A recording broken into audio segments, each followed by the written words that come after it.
Welcome, kings and queens, to another episode of Unapologetic, your number one podcast. This is the show where kings and queens tell their legacies and on. So get ready for the gems to drop and pull up to the table. He going into him because tell him you got to be tight.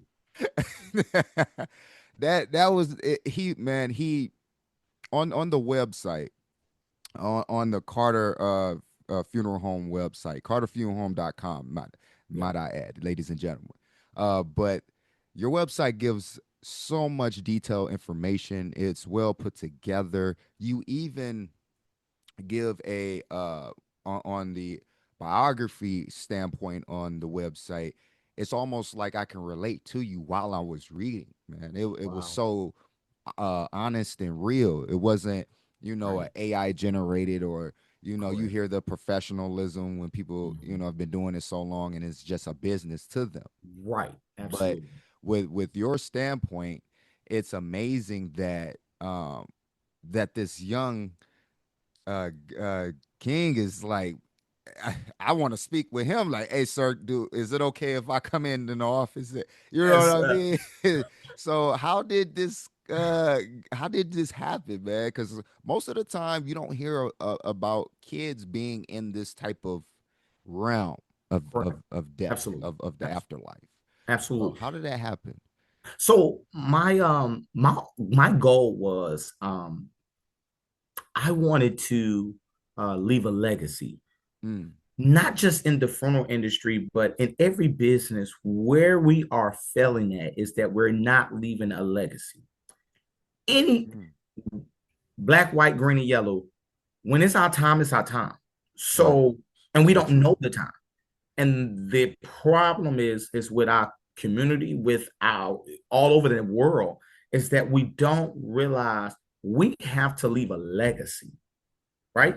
We got to leave it, because we don't, then our work is in vain. We're gonna lose it once we gone. And so my prayers were, Lord, I want my children to be my legacy, my grandchildren, and anyone so forth in my family. And it don't just have to be my children. It can be a cousin, aunt, brother. I want to leave this legacy as a family legacy, so that we can continue on the things that I have laid the foundation. But the thing is I told myself I was not going to force my children. In the funeral industry, we attempt to force our children to take over. And if they don't have the gift or the love for the business, you can't do that. They only doing it because I'm doing it for daddy. And you can't do it for daddy. You got to do it for the people and for the heart and for the purpose and the passion for it. So I did never say, my kids got to do it, because I know my girls, they emotional. Like my oldest daughter, Ari, I want her to be in the business. I really kind of am hoping that she will go to school eventually. When she get in high school, she's in middle school. But when she get in high school and graduate, I'm hoping that she'll at least go for accounting. So she'll be over all the finance here. Oh, man. At least be a part of something. If she don't want to do the back work, at least be part of something. But my daughter, Ari, she cries. She's a baby. You know what I'm saying? She like her mama. She tell wrong with her mom. So, she cry harder than the families do. And I said, baby, you can't be up here in front of all these people crying harder than they is. So I said, you know That's what? Beautiful, man. We'll figure something else out with you. But my boys, so my second oldest son, who you seen on the website, his name is Zashawn. And so he as I was preparing to, open up the business, he said, Dad, I want to make some money. I said, okay, well, I got somewhere you could do. So before I opened up, I was doing funerals out of Chicago, which was my best friend. He was letting me use his facility. And he started doing, my son started doing a couple funerals with me, and he was like, okay, this not too bad. And I was kind of nervous because I didn't think he was going to be able to deal with the deceased the way that I do. And and him being young and being exposed to it, they culture is different from mine. So when I was little, it was like, okay, it don't faze me. But with his culture, they get Yeah, that, yeah, yeah. they ain't too fine about it. But he accepted it, and he took it very well. So then he started doing more services with me, started doing more services. And then as we begin to open up, he was like, this is something I want to do. Wow. He's great in sports. So he's in sports, football, basketball. He's really heavy and bound into that. But this is another desire for him. And I want that because basketball, football is great and you can make money for it. But what if at times where you don't know what's ahead in the future, where you can be hurt, or Oh you got to have man, another yes. backer? You And that's gotta what think about that. and that's why some athletes don't look at that's a physical that's a physical sport, and Right. so you got to make sure that you find something that's a B plan, because if something happened in your A plan game, you got to venture off to have a B plan. Of So course. my son, he wanted to be in the business, and I said, "Hey, listen, I'm gonna show you everything." And I'm glad because I'm starting him young, Mm-hmm. and Mm-hmm. it gives me time to get him on the right path and right track. And so Man, that's beautiful, it is, man. man. And I tell my son, he'll text me every week. Hey, Dad, we got a funeral this week. I said, son, some people do want to live. So I know you want to do services. I can see your passion. I can see your desire because you got the Oh, same bro. zeal. He has the same zeal that I had when I was a kid. But let some people live. Let's not. Well, I'll let you know when we got to serve. Man, that's But that hilarious. brings me joy because it Yeah. allows me to know that my son is want to care for the people in this community.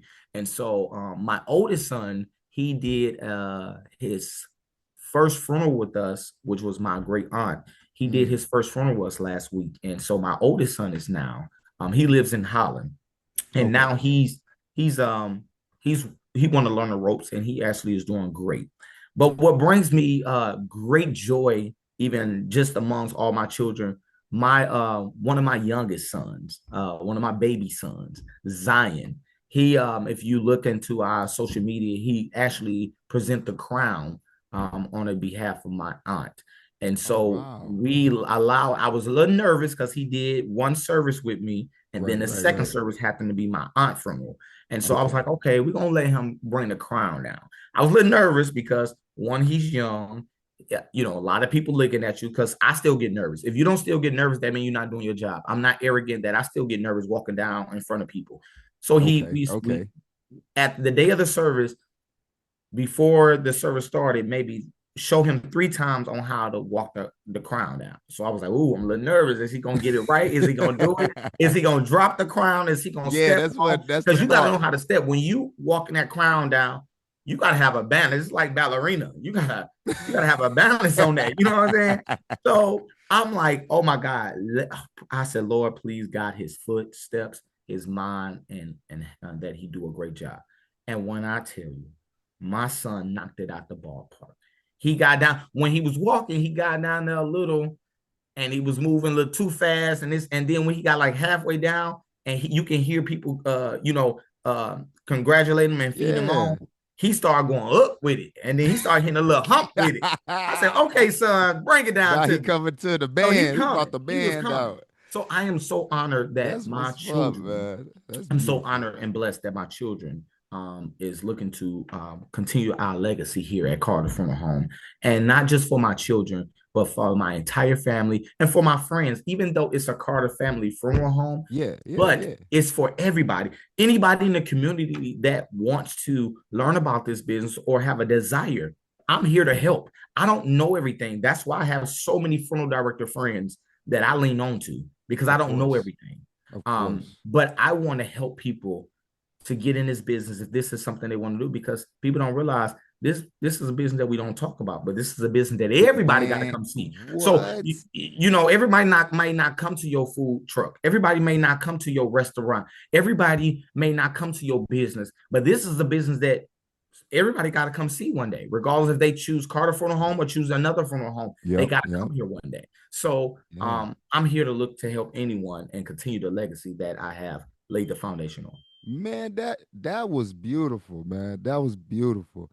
Let me pause.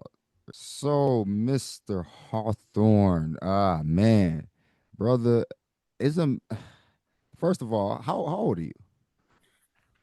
Say that again. I'm sorry. Or how old are you? 33. You're 33.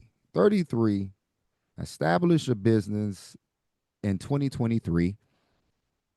Already have a multitude of clientele in the community and networking connections through other individuals in your career field. And then on top of that, you're already, shoot, man, you are already a pinnacle in the community.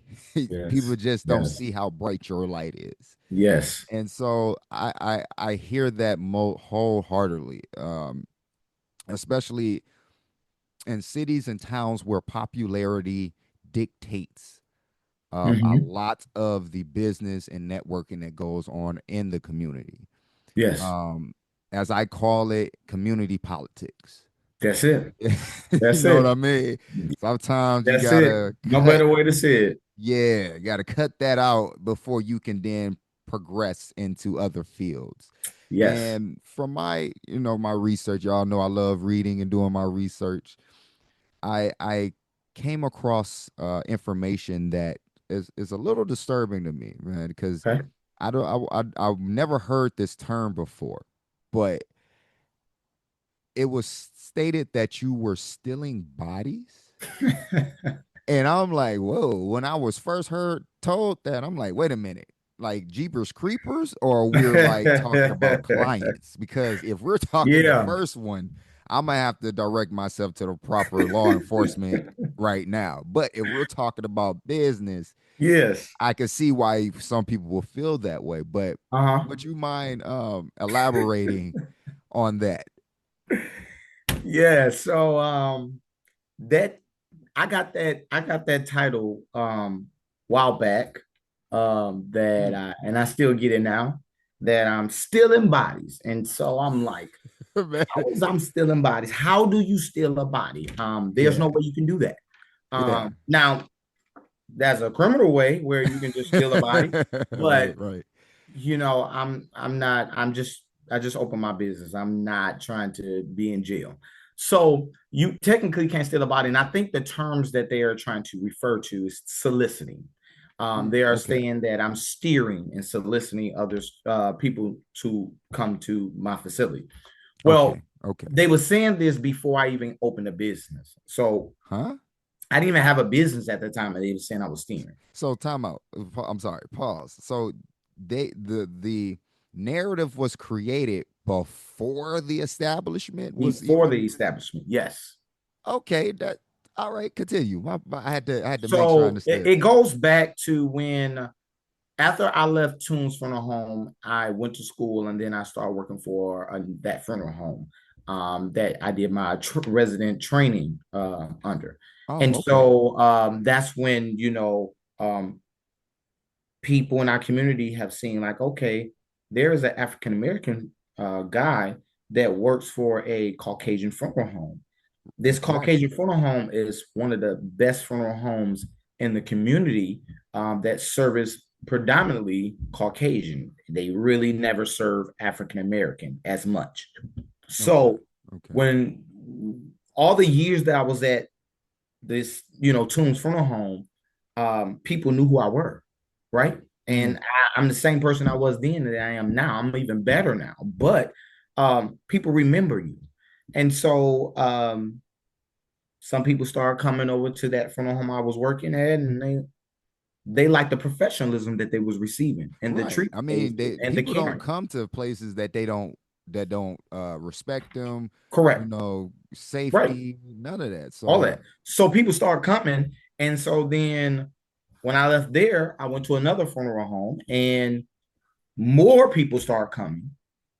And so some of the African American funeral homes was upset and they were making false accusations about me saying that I'm soliciting or a better word, stealing bodies. And I'm like, no, yeah, I don't, man, that term I, just it, that's it's the term just they gave me. crazy. That's my title. That's what I wear. They say that I do. And Yeah, so I'm yeah, like, yeah. there's no way that I can steal a person's body. I can't, I don't solicit anyone. I don't Mhm. make nobody, I let them make their own, Life sound changing mind decisions, choice, right? Yeah. decision on where they want to go.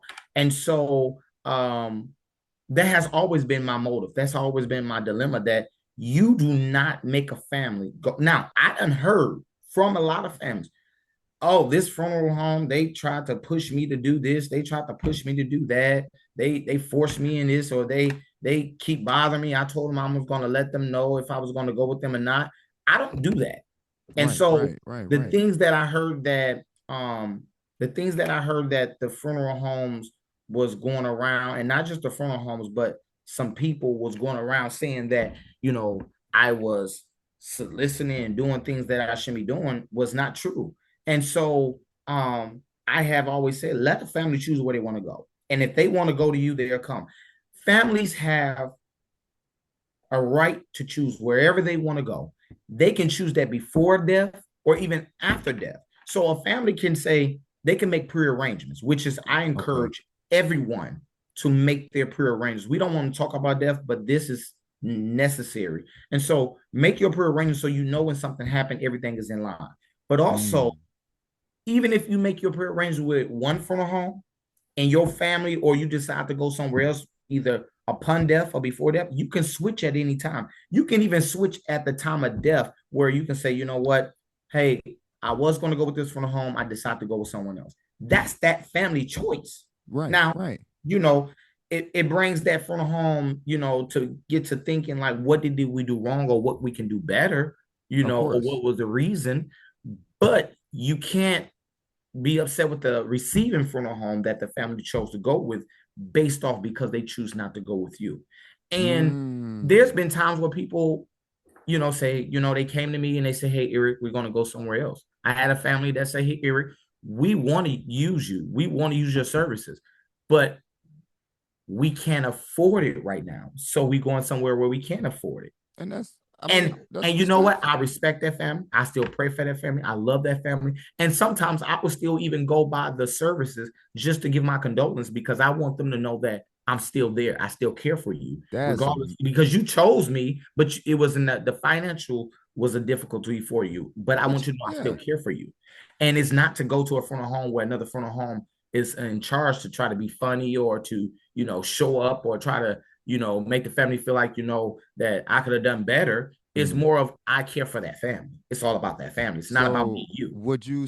would you say that since you were doing that kind gesture, and the funeral home that you did visit for with the family just to show love and support possibly took it as maybe he's scoping my business and what we do uniquely, instead of coming to you and having a conversation, or vice versa, you just, once you pull up, hey, I'm just here to show my respect and love for the family.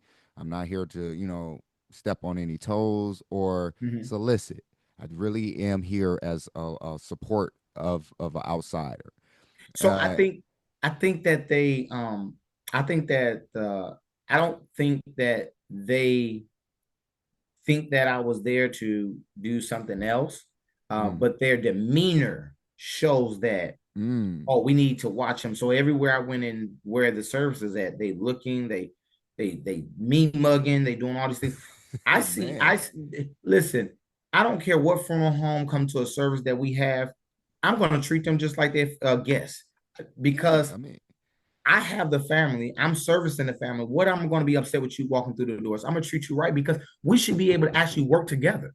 And that's the issue, that we need to be able to work together. We have now 4 African American funeral homes in Muskegon, and we should all be able to get together and work together. What the old gospel song is, when we all get together, when we mm, all get to heaven, what a mm-hmm. day that will be. And why we can't all just get together and work together and serve together? But we so divided, and everybody want, it's too many chiefs and not enough Indians. Everybody want to be the head and not the tail. No, nobody want to be led. They want to be the leader and not Mm, lead, or not mm. be led. And so, going back to what you were saying, that, being called the body snatcher, I was never that. I don't tell families where to go. They go where they want to go. And when they come to me, I'm gonna give them the best, because I only got one time to get it right. and it got Right. to be the best.